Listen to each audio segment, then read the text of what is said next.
Okay, so here's a linear system.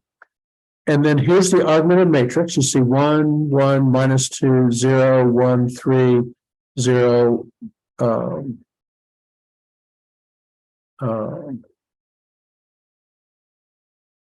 think that one's changed, like they only did cross number on that.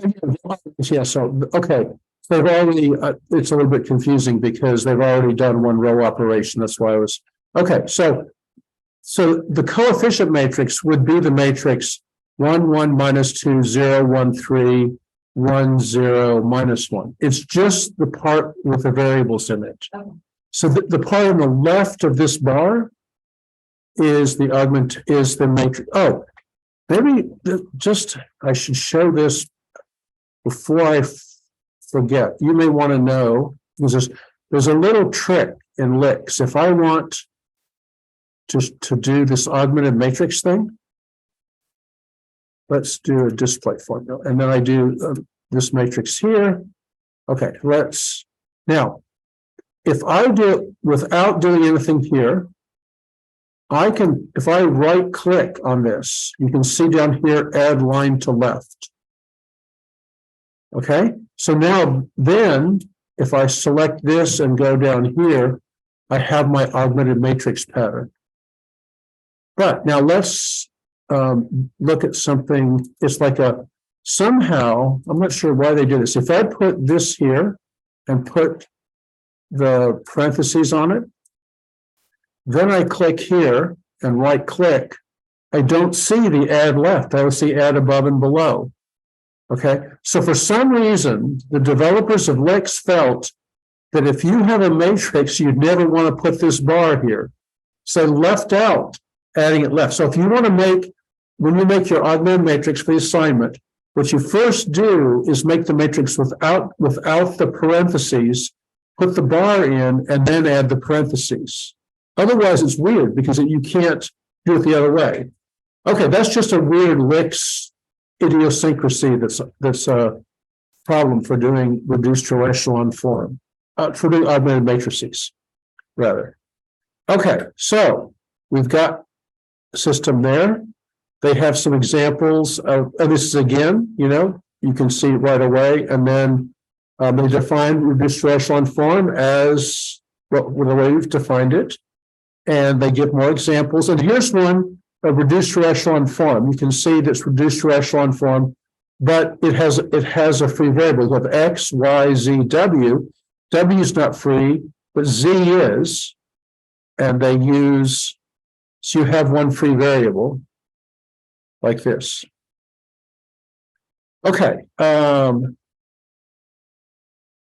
know that I'm pushing it here a little bit, but there's because of concepts, but there's one further concept, and this relates to a homework problem also. It's called row equivalence.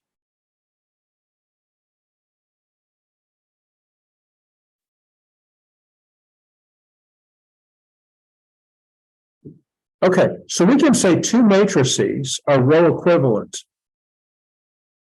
if they can be converted into each other by a row operation. So it's nothing really new. It's just saying, okay, if I can find a row operation that connects these two, that transforms one into the other, then they're said to be row equivalent. Okay. Now it turns out that every row operation has an opposite. So let's say I have a row operation that goes this way. There's going to be an opposite operation that goes the other way. Why is that? Well, there's three elementary row operations, right? I could rescale, say row 2 by k. Its opposite would be to rescale row k by 1 over k, because k cannot be 0. So if we multiply row 2 by k, we could multiply row 2 by 1 over k, and that would get us back to the original. Right? Still consider an elementary row operation? Yeah, but it doesn't matter. This is just a number. I mean, not doing both. I'm saying this is elementary, this is elementary. Okay. Well, I could also do row 1, row 2, right? Swap them. Well, the opposite of that would be row 1, row 2, swap them back. Okay, what about the row combination operator? I could do, say, K row 1 plus row 2. Well, this added K times row 1 plus row 2, but I didn't change row 1, so I could do minus K row 1 plus row 2, right? So what I'm doing is, this is the new row 2. So if I do, this one here is the new one, right? So if I apply this to the new one, it's going, if I've added K times row 1, I just subtract K times row 1, and I get back to the beginning. So no matter what row operation, it always has an opposite, like an inverse, right? So if M1 is row equivalent to M2, M2 is equivalent to row 1. Now it turns out that this is nice because, like, if M1 is row equivalent to M2 and M2 is row equivalent to M3, then M1 is row equivalent to M3. So I can do row operations on any chain and the ends are row equivalent.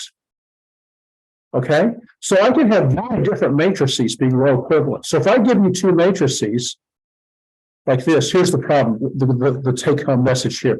Let's say I have 3, 4, 5, minus 6, and minus 4, 3, 2, 1. How would I know whether these two matrices are row equivalent or not? Maybe there's some series of row operations that would contribute them. So how do you solve this problem? You solve it because, okay, if they're row equivalent, they have the same solution set. That means they have the same reduced to echelon form. So if I want to know if these are row equivalent, that just means do they have the same solution set? So I just reduce, all I have to do is make this into reduced to echelon form, right? Make this into reduced to echelon form. And if they're the same, they're row equivalent. If they're different, they're not row equivalent.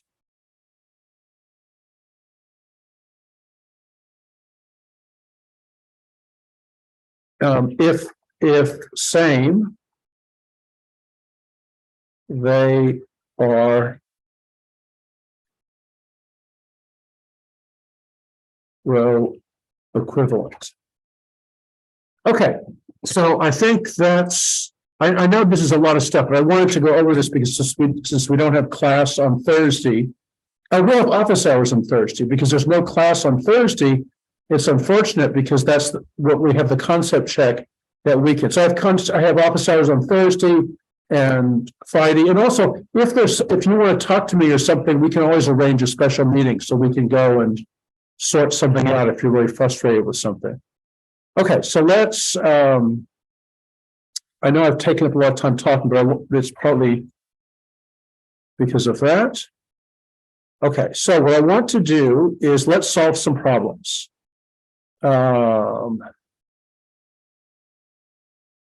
Let's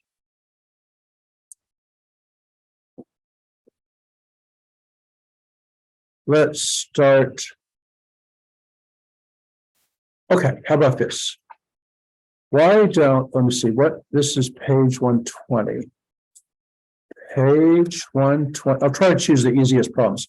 Page 120, number 12A is this x plus y equals 2, x minus y equals 0. I want you to, okay, so solve this system using the Gauss-Jordan method with augmented matrices. So you can practice the whole thing going all the way through. So it's sort of like doing a homework problem that practices all these little things. We're just going to do one of these, then we'll go on to different kinds of problems.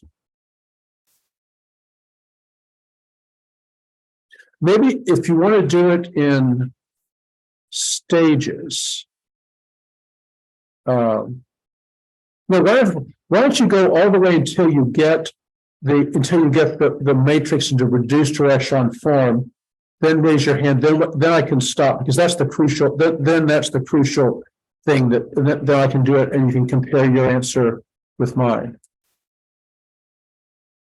That's not what I wanted to do.